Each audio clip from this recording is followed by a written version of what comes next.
do is to dig into the books between Deuteronomy and Revelation. So we're asking you, each of you at home on your own, to read through certain parts that I've sent out an email. And then we will discuss as a group what has been revealed to us from God during our studies that week.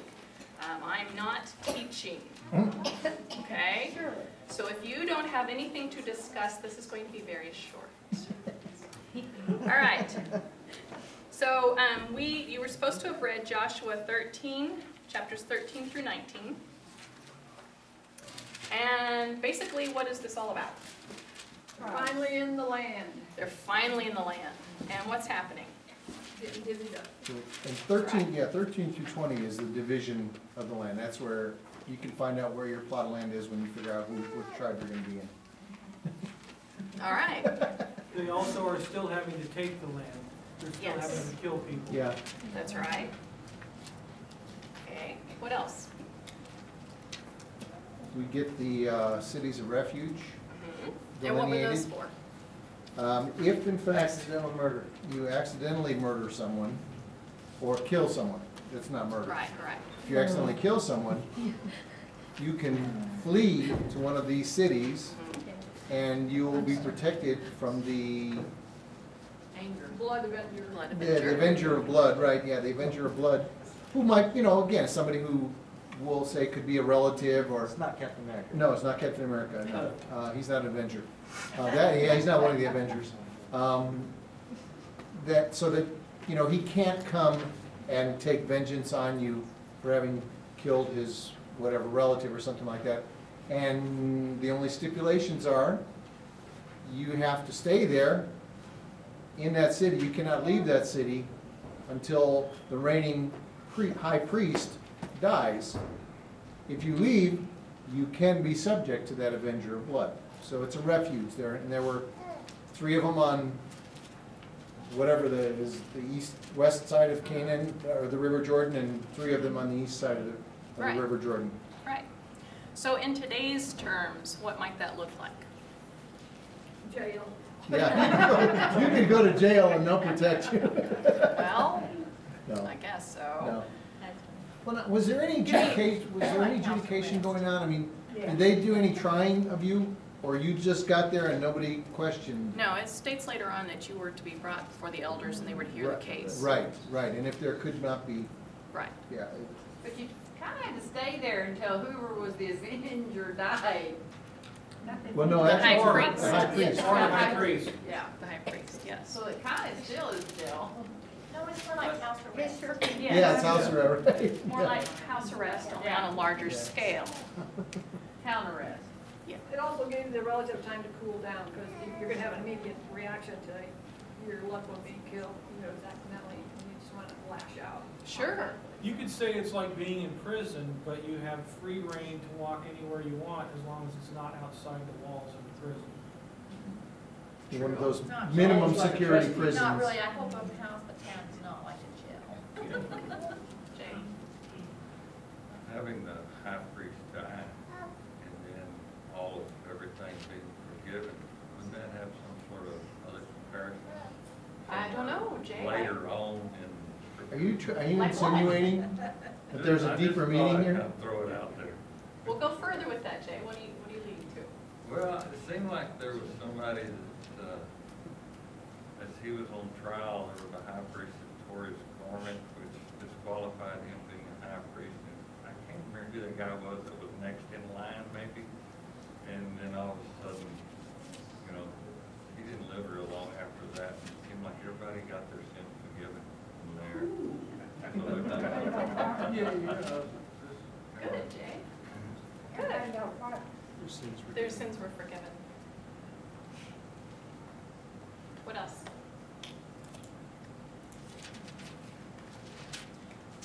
If you were if you accidentally killed someone, I hope that you like the new city you're going to be living in, because you're going to be there a long time, right?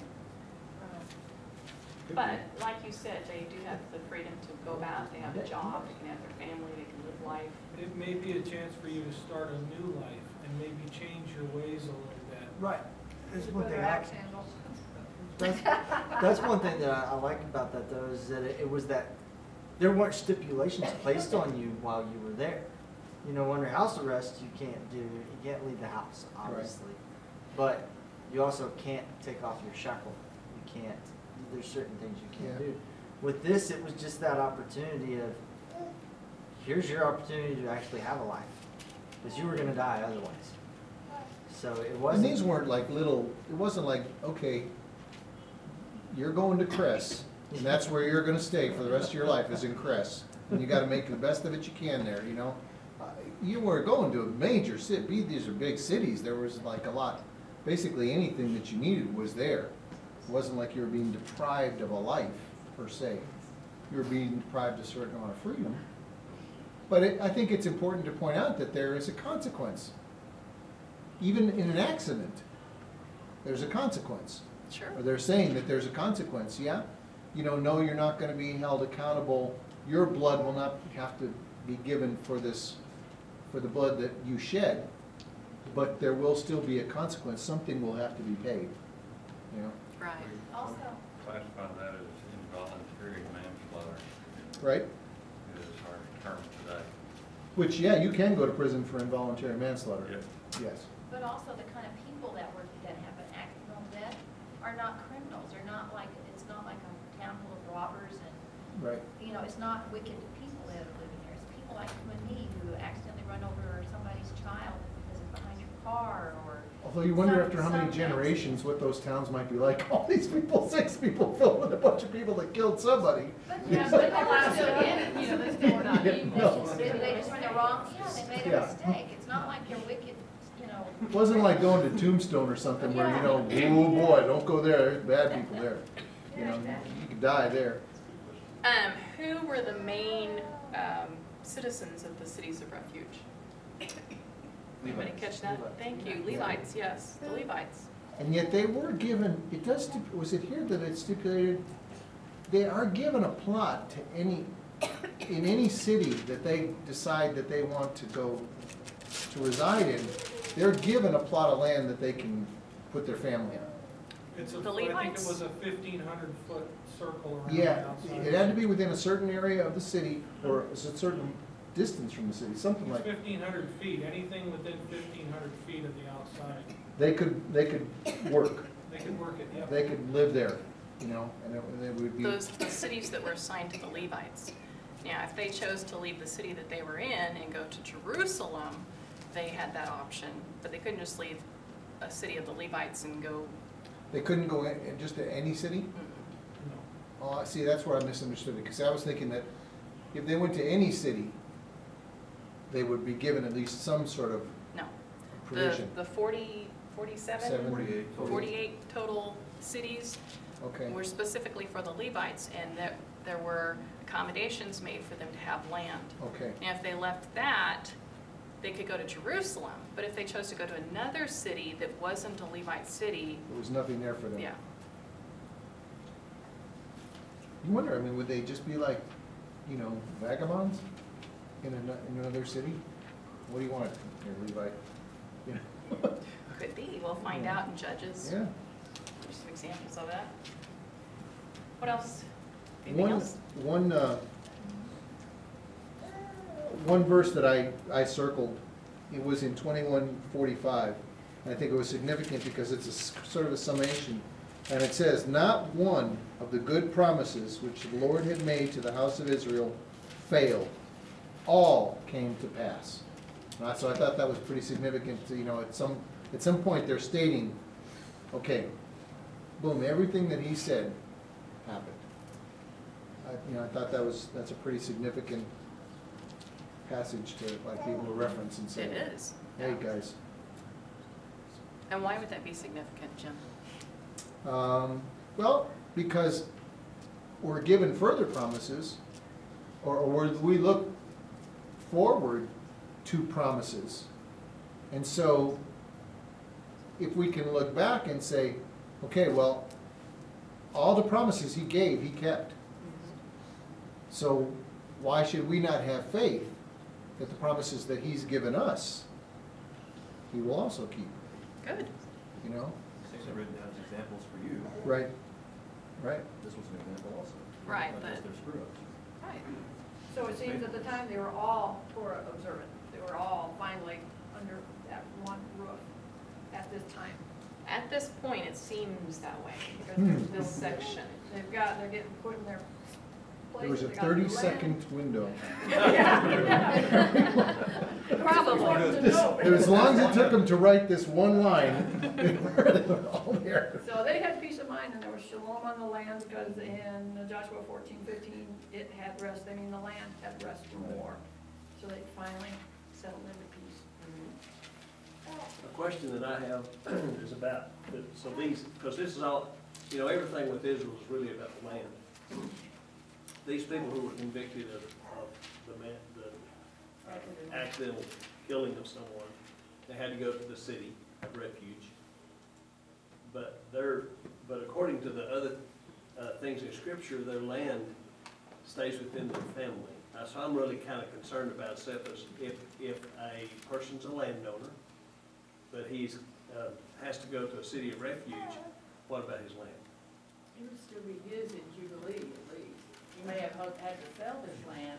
Could have been his kid. Well, yeah, I mean, his But relatives I'm just would saying, still be working To me, it. that's an interesting, that I didn't see addressed, but I think it's an interesting, thing to consider. Sure. What would happen with that land? Would he rent it to someone else until he could come back? Would he, sell it, that he would know he would get it back at the time of Jubilee, whatever, Well, he'd obviously have to make some kind of arrangements. Right. They weren't allowed to sell their land, were they? If they sold the land to a fellow Israelite, it went back to them at Jubilee. They couldn't sell it They weren't to sell anybody. the land to outsiders. Yeah, it wasn't, okay. It was just rented for so many years. It was Right. like, Depending on the Exactly. Jubilee. yeah, okay. I don't want to be too picky here, but I'm just looking at our list. Oh, Jim. We're actually, I don't want to be, but I'm going to be. from 20 to 24 is next week, just for the record. Yes. That's why she's 13, 19 years old. I know, and that's why we're, and That's why you Jubilee, quoted from 21. Cities of Refuge is 20, technically, and so, just in case somebody was gonna cover that next week. I Okay. wanted to. Thank you. Anything else? Did anybody get any insight or ahas about the boundaries? Or anything in the process of splitting up the land?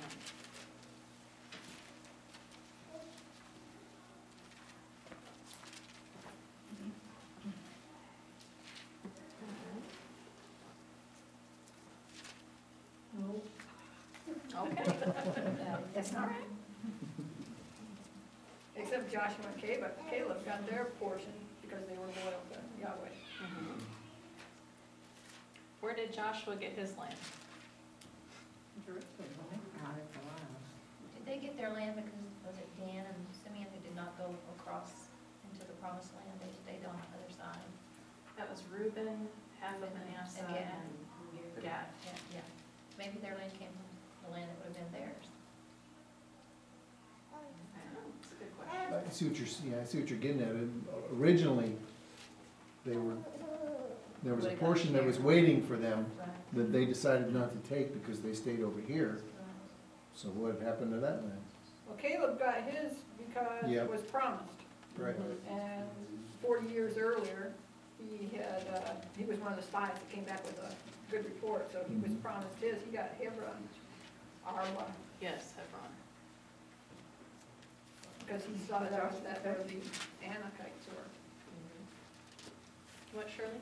I said Joshua too was promised because he come back with a good report. Right, and where did he get his land? Where was his land found?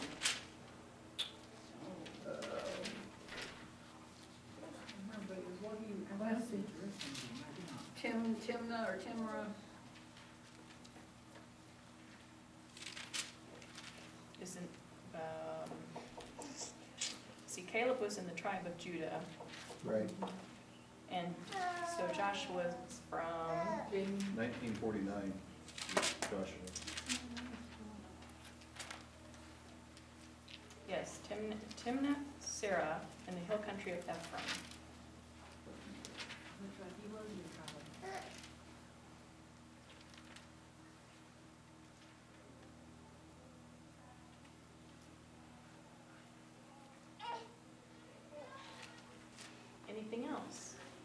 interesting, and this is, I mean, it's just something a little bit, just, it got me, because, you know, part of Manasseh stayed east. But yet, when Manasseh was getting land, they got like 10 lots of land, and there's a map in here I was looking at, because I thought, well, 10 lots, how much was that? And, you know, looking at some of these others that were broken up, it's huge, huge. Half tribe of Manasseh, and it's still like 5 times what Zebulun or somebody is, and it just, I find that interesting. I don't know why, but. Because it's prophetic, he who has little will be given much. So they were a little tribe and they got a lot. They get a lot. Good. Actually, though, I think I think they were a in large, the numbers wasn't Manasseh one of the largest? yeah. It was, Okay. it was. But it wasn't that much larger. Yeah. I mean, For a half tribe to have as much as, you know, of course Judah was huge too, so I mean, I'm saying, it was just compared to a lot of them. Judah was huge, Simeon was pretty big, you know, but just. I mean, It's it actually interesting. does look like the half tribe is getting, like for instance, Zebulun, Issachar, Dan, and you can probably throw Asher in there. That makes up the half tribe of Manasseh's land. You know what I mean? And they didn't have that many more people in their tribe. You According know, to Numbers, chapter 1, descendants of Manasseh, let's see, number from the tribe of Manasseh was 32,200. Dan, 62,000. Asher, 41,000. Zebulun, 57,000. Issachar, 54,000. So Manasseh wasn't, Was it big? it's actually You know- Actually smaller, smaller than and you have that, everything else listed in Numbers 1. you know, I think also too, some of it may have to do with what's on the land. You know, the amount, what, what, like the to mountain ranges and sustain, stuff? well, yeah, to sustain them, and what the land will produce, all of that, you know, maybe they were given a portion. There's a portion that's a richer area of land, arable, and, you know, will produce more. And so it will support, the smaller area will support a larger number of people. And so it was apportioned somewhat by what they needed also, you know? Versus some of it may be sort of like West Texas, you know, where you really need. Type for one cow type scenario, or goats in that time. Well, and if you look over in Numbers 26,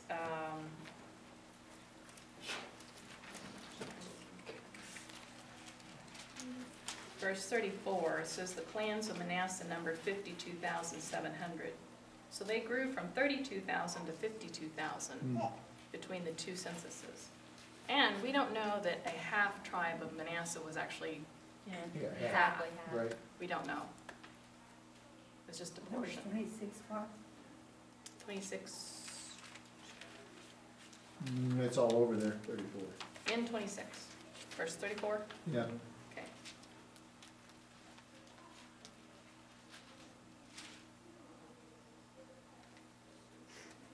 Okay, to me, I just thought it was interesting that, which 3 tribes received their inheritance from Moses? Oh, the Reuben, Gad, and half tribe Half Manasseh. tribe of Manasseh, yeah. Right. Yeah. They received their inheritance from Moses, and then the rest of them received their inheritance from who? Joshua and Yeshua, or I mean, Joshua and who's the high priest? Eliezer? Eliezer, right, that's it. To me, that was just interesting to me. That guy who keeps showing up, That's Eliezer. right. That name. We talked about him today. Did anybody get anything interesting about, you know, several times it says, the tribe did not drive out the people of, the tribe did not drive out the people of. Yeah, the city of Jerusalem. And they're still there today, they say. That's right. And they settled among them. And they're gonna answer for it. Right. In Judges later, they're gonna answer for not having completed what they were told to do. Right, so they didn't complete the job. Who are the Jebusites? Who's what the history, do we know the history of those Jebusites? Yeah, somewhere in here. Well, there's 3 different ones that are staying in the. But I'm specifically thinking about Jerusalem. I should have really known. I don't Because it's know. quite an important city. Well, Jebusites are a descendant of Ham Yeah. Are they? that settled in Canaan. Right. So, I use Jebusites, so that, I mean, I know that much just from, what, 2 portions ago, so. Okay. Yeah, 1712. Does it say specifically why they didn't drive them? They have pity on these people? No, they stubbornly remained, so they had a hard time fighting against them. Well, I and some think of them, after 7 years, and, well, however many years, we know it was 7 years that Joshua fought with them, but I think they just got tired. and some of them they put into slavery. Yeah, they turned them to slaves. And A lot of them, they decided, hey, we can keep these guys as slaves rather than get rid of them. That would be so much easier and convenient, and, you know, we'd benefit from it, Yeah. so why not? Yeah. Till they start looking at their idols Mm-hmm, and start marrying their women. right. And does that happen? Didn't go well. Yeah, it didn't go well, that's right. What did God promise would happen? You're gonna get corrupted and turn to their, especially with their women. That's right. Bad company corrupts good morals. Ooh, good one. And it actually happens within a generation for most of them. Oh, that was, Yes. which was amazing is how it Because only they are took the one next- generation to Well, that's what I lose. mean though, Yeah. this is the generation that's actually taking the land, and it actually says that it was within a generation that they've completely turned, and they're the ones that came in, Right. so. I think they do it in the name of peace, the same way they're doing it today. Jerusalem's completely divided because they keep being nice for the sake of peace and, you know, political correctness and stuff like that, instead of being strong and doing what God says. Sure. So they have a lot of pressure from the rest of the when world. one generation tolerates, the next generation accepts. Ooh, that's good. That's what he said. He said, what one generation tolerates, the next will accept. That's The profound. next generation will accept. Especially when we look at our holidays of today. Yeah. That was good. So that's the equivalent of, most of us are an older generation, and if we don't teach the next generation, who are our youth, Mm-hmm. the very same thing could happen. We have a responsibility to pass that on, because they're gonna be expected to pass it on to the next generation and the next generation. If we fail to do our job, I would make it more, even more pointed, not could, will yes, will. happen. I It's been agree. proved out, you know, yeah. I mean, it's sort of like saying, taking your hand off the wheel of the car. It could go off the road, no. It will. will go off the road eventually. You may go straight for a little while, but eventually, either the road's gonna curve and you're gonna go off the road, or it's gonna go off the road. It will happen, yeah. It's, Not how off balance, yeah, well. I'm fascinated by that statement, and I want to think, if one generation accepts, the next generation, What one tolerates. one tolerates, the next accepts, then I think there's more progression to it. I think that how the accepting becomes embracing, and the embracing then becomes even defends the error. You follow what I'm saying? Or practices it. Yeah, I think there's a whole lot of progression that continues, Well, but it Well, from because by becomes, that point, it becomes tradition. and I Yes, think it's exactly. important what you said too, because you can, inherent in accepting doesn't mean you're doing it. right, You know, you can accept it to be in, you know, you can live with it, if you will. There's a certain amount of acceptance versus intolerance. If you won't tolerate it, then you won't live with it. But if you'll accept it, you'll live with it. When you'll live with it, then what you're saying is, it'll take another step, and eventually, you know, you'll start actually practicing it. You'll add little bits of it, it'll start to influence, it'll get off on you. well, no, he wasn't, but I think we look at Lot as a perfect Yeah, example of that. exactly. Mhm. I mean, Lot he chose to go ahead and live among those people, and he continued to live amongst them, even though the evil that was going on. And then later, I'm real curious about when he moved from the city, the small city that I can't, was Zoar, was it? Mhm. That he moved from that city, but they moved up into a cave. Mhm. But, so, you know, I never did get the full reason he did that, but I kinda got a feeling it was probably there was still some evil going on, and he chose to separate himself from it. And his daughters then, with their, whatever thoughts they had, That they were not never being gonna the get married, available, yeah, they were but never. whatever, gonna you get know, There married. was some alcohol involved in that too. well, there Again. was, but there was, but that was just the tool that they used to do Yeah, the evil. it wasn't until they decided they were gonna do it anyway. Yeah, it was the tool, yeah, it was the vehicle The there method. to accomplish what they had already chosen. Anyway, there's some toleration, there was some toleration or intoleration there that I think we need to do a lot I of. think that's the beginning, and I think yours is the perfect complement to it, that it becomes a progressive. It starts there, but it then becomes progressive and gets progressively worse. Well, the toleration was so rooted, the angels actually had to grab him and pull him out of there. I mean, that's how, Well, not only does the progression get worse, but the remedy gets more harsh as time goes on too. Ooh, yeah. Eventually, The struggle, they gotta kill everybody. well, the stronghold becomes a stronghold. Yeah, the remedy of just completely wiping out Sodom and Gomorrah. Okay, I want to take all of what y'all are doing and it was a very simple analogy that I did once before. You take your 1 degree off, like you're talking about, what they tolerate, the next generation accept. Well, the next generation then has to tolerate so much more because they're already starting to lose their direction.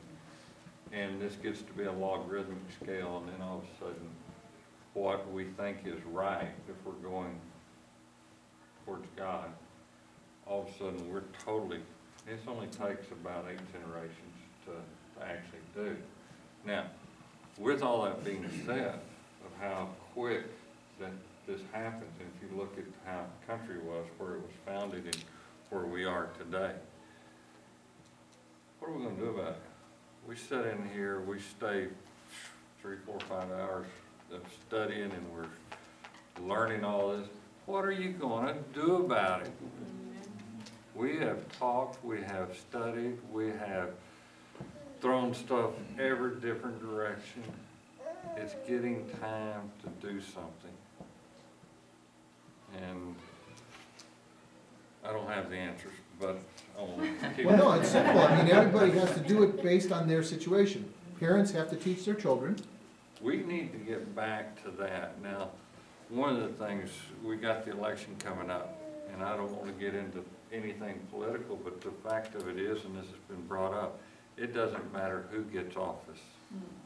If we don't repent as a nation, this is going to keep going. And right now, we're headed down because of this. We don't know which is right or which is wrong because we've tolerated so much. And we have taught our children lies. And we're trying very hard to say, whoa, we made some mistakes. And you want to have a conversation with your children where you turn around and tell them, I raised you wrong? That's a tough conversation. You tell your children that I raised you wrong. I raised you thinking that this is right, and I was going the wrong direction. And they look, and they ain't never seen Daddy say wrong. It was difficult, and they still really kind of battling with this to understand that, like, you're telling me that this Christmas and all this stuff. I said, yeah, I did not understand because I inherited the same lie. And I'm not blaming my parents on it. That's just the situation that they're in. But we are so fortunate in this group here amongst other groups that our eyes are opening. We don't know all the answers. We're learning them. We'll get started and we might veer off a little off, and hopefully between all of us that we pull together and we say, bring this scripture in. Let's look at this. What were they doing? Let's try to get back on that. So, what are we going to do? First off, let's